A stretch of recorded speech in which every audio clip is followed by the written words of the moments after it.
Le marais de Sacy, terre, eau et tourbe. Un lieu légèrement hors du temps, caché du monde qui l'entoure par un rideau d'arbres et de haies. Vivre à côté ne signifie pas en connaître l'existence, et moins encore imaginer la vie qui s'y anime au cycle des saisons. Le regard y voyage sans transition de la Camargue aux savanes africaines, d'une Venise verte au delta d'un grand fleuve. Et chaque instant nous transporte ailleurs. Ici, le département de l'Oise a fait l'acquisition de 250 hectares de zones humides. Il y mène une action de préservation du milieu qui recèle un biotope et une diversité exceptionnelle.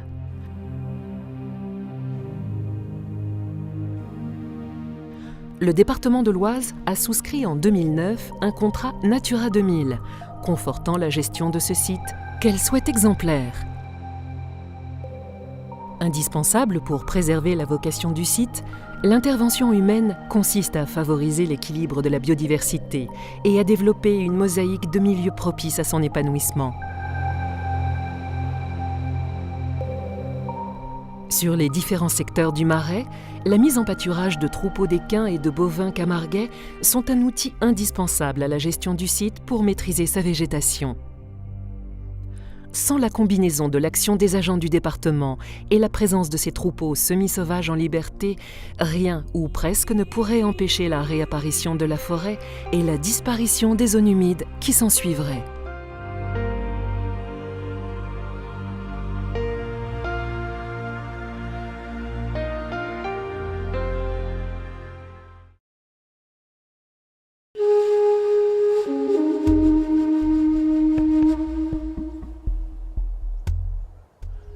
En hiver, le marais ne dort qu'en apparence. La nature et les hommes écrivent déjà le chapitre suivant. Aguerris par la rudesse du climat, chacun reprend ses forces.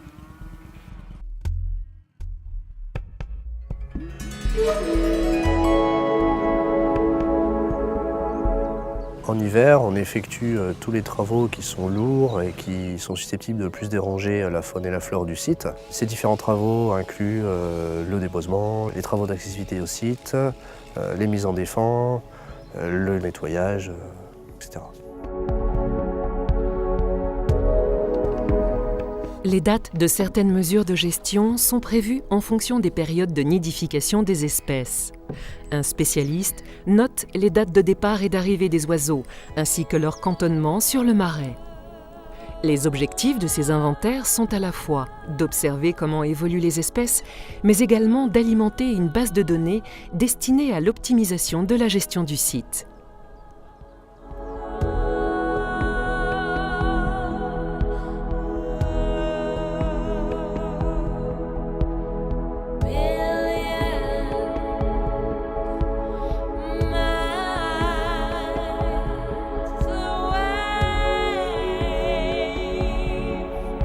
Le réseau hydraulique du marais de Sacy, il est composé d'étangs, de canaux qui ont été façonnés par l'homme, notamment par des activités qui peuvent être assez anciennes comme l'extraction de tourbe, la réalisation de canaux pour faire des creusonnières. Ces activités ont donc mené à des étangs comme celui-ci ou à des canaux qu'on peut retrouver un peu partout dans le marais.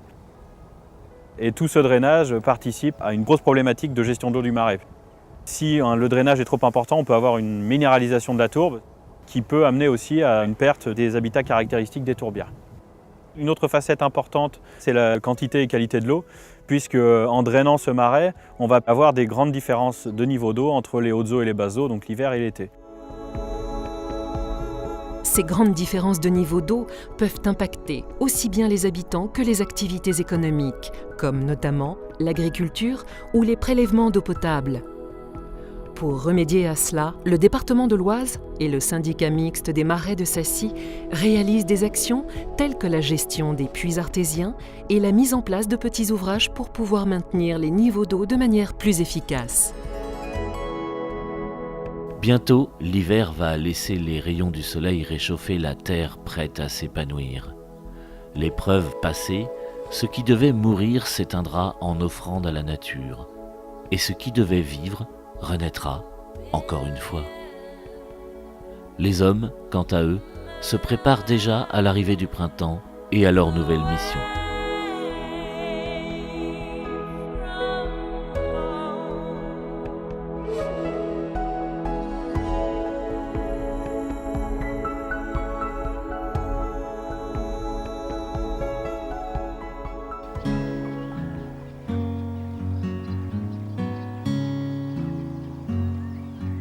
Le marais prend son temps pour sortir de sa période de dormance. La nature s'étire avant de se réveiller, comme si elle se retournait dans son lit une dernière fois. La terre a besoin de se réchauffer. L'humidité et les rayons du soleil doivent d'abord s'accorder pour permettre l'éclosion. Au printemps, on fait des travaux assez lourds qui permettent de préparer le terrain pour des travaux un petit peu plus précis. Par exemple, on fait de la réouverture de milieux assez boisés, de l'abattage, du gros nettoyage, de la réfection de chemin.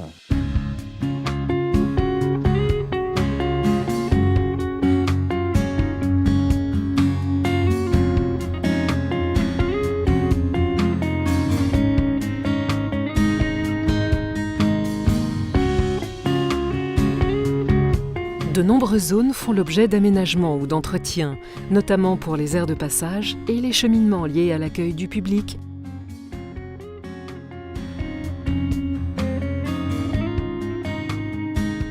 Au printemps, tout redevient vert, c'est un nouveau cycle végétatif qui commence.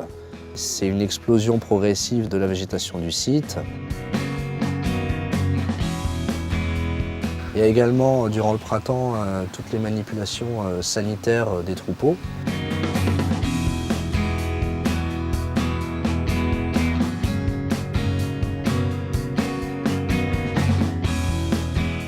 Notamment la prophylaxie pour les bovins, qui consiste en une prise de sang à la recherche d'éventuelles anomalies médicales. Il y a également les vaccinations d'usage sur notre cheptel, aussi bien bovins qu'équins.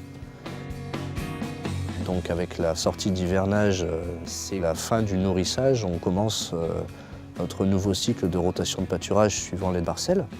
Chaque année, il est différent pour justement éviter qu'il y ait une accoutumance du site liée à une pression de pâturage qui arrive toujours au même moment. C'est aussi l'occasion de travaux de débroussaillage qui serviront à redéfinir les zones de passage en fonction des niveaux d'eau de la nappe phréatique à la sortie de l'hiver. Les travaux de remise en état des ponts pour le franchissement des fossés sont aussi fonction des niveaux d'eau. Il est parfois envisagé de les décaler pour en limiter l'impact sur le sol. Le suivi scientifique des oiseaux concerne surtout les remontées migratoires. Il est mis en place dès le début du printemps et dure au minimum 2 mois. Là, les premiers migrateurs transsahariens qui viennent d'Afrique arrivent sur le marais et commencent à marquer leur territoire par différentes manières, soit par le chant ou alors par des poursuites sur l'étang. Donc c'est vraiment pour cantonner leur site de reproduction. Le printemps est la saison du renouveau pour les marais. C'est aussi l'occasion de mesurer l'impact du travail des hommes sur cette nature et si ceux-ci ont porté leurs fruits. Le printemps, c'est l'éclosion de la vie. Et la chaleur de l'été qui arrive lui apportera son plein épanouissement. Un nouveau cycle recommence.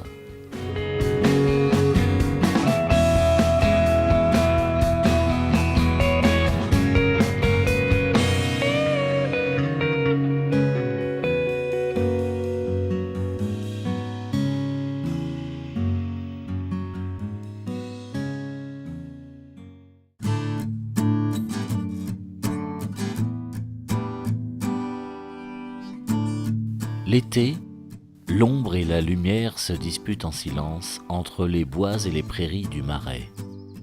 La terre et l'eau ont consommé leur union. C'est la grande saison du ver. C'est le temps des inventaires, de tout le suivi écologique que nous réalisons quotidiennement sur les marais. Donc en été, en fait, on répertorie les espèces patrimoniales intéressantes et on regarde si elles se sont étendues, si elles ont régressé et quelles en sont les raisons.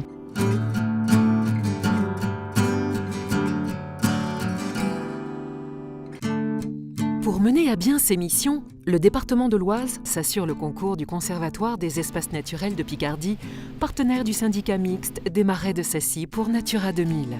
On leur a donné des conseils techniques et scientifiques sur la gestion du site par le pâturage. Et puis on participe également au suivi scientifique de l'ensemble des parcelles du Marais en faisant des comptages de certaines plantes ou certaines espèces d'animaux très intéressantes pour le site et voire même pour la région. Une petite fleur patrimoniale très rare et protégée. La gentiane pneumonante est la première d'une longue liste des espèces emblématiques du Marais qui vont se développer durant tout l'été.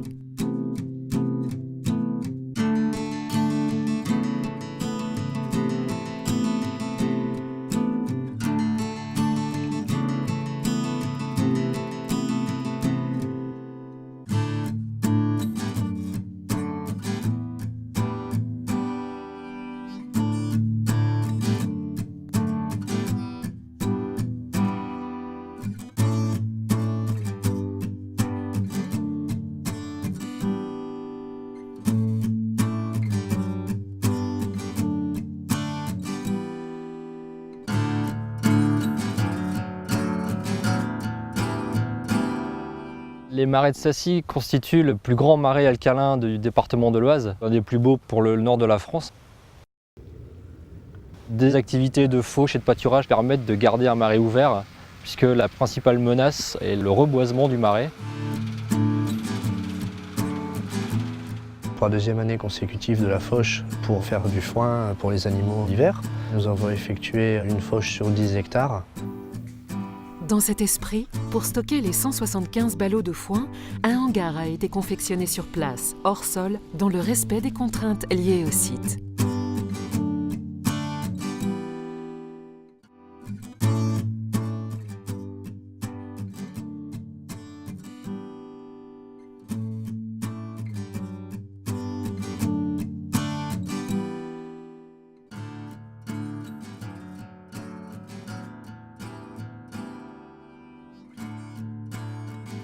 Je ne me doutais pas qu'on puisse trouver ce genre de paysage au beau milieu de l'Oise. Et au-delà du contexte écologique, c'est la synergie qui peut exister ici entre tous les partenaires, que ce soit propriétaires, communes, collectivités ou associations. Tout le monde essaie d'œuvrer dans le même sens pour garder cet écrin de nature exceptionnel. L'été s'étire et s'éternise dans le Marais plus longtemps qu'ailleurs alentour. Bientôt, la terre fécondée enfouira en son sein les promesses du renouveau, en attendant l'automne et sa nouvelle symphonie de couleurs.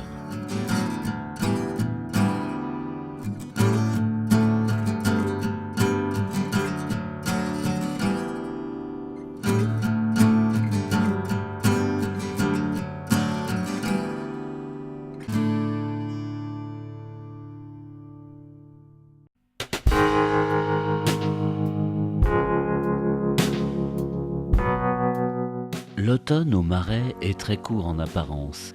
Quelques-uns de ses hôtes en prennent les couleurs, mais les autres vont quitter leurs habits d'été très vite, comme on tourne une page, même si la douceur du climat incite encore à une contemplation paresseuse.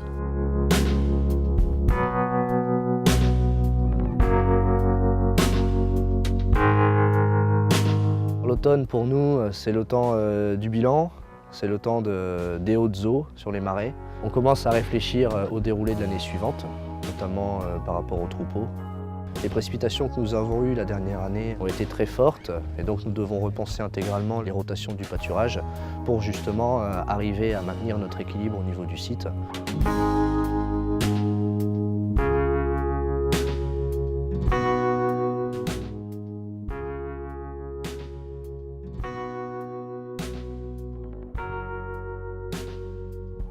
Le département de l'Oise est également partenaire de la station ornithologique des Marais de Sacy, affiliée au Muséum d'histoire naturelle.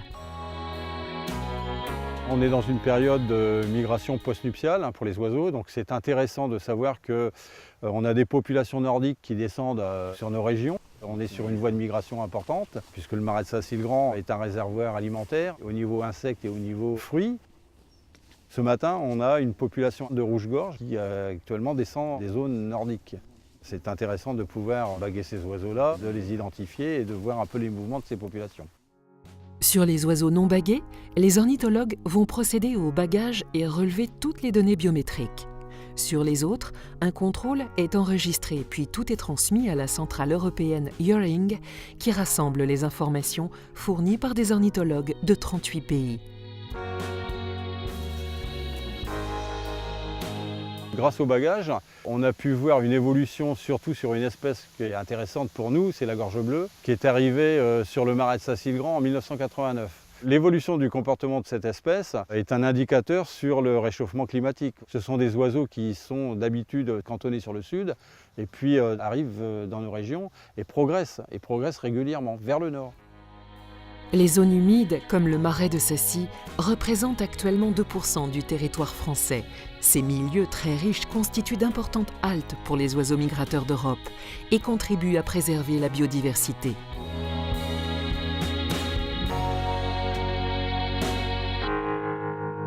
Pour permettre à tous l'accès à ce site, le département de l'Oise a entrepris les travaux des sentiers de cheminement et de la tour d'observation.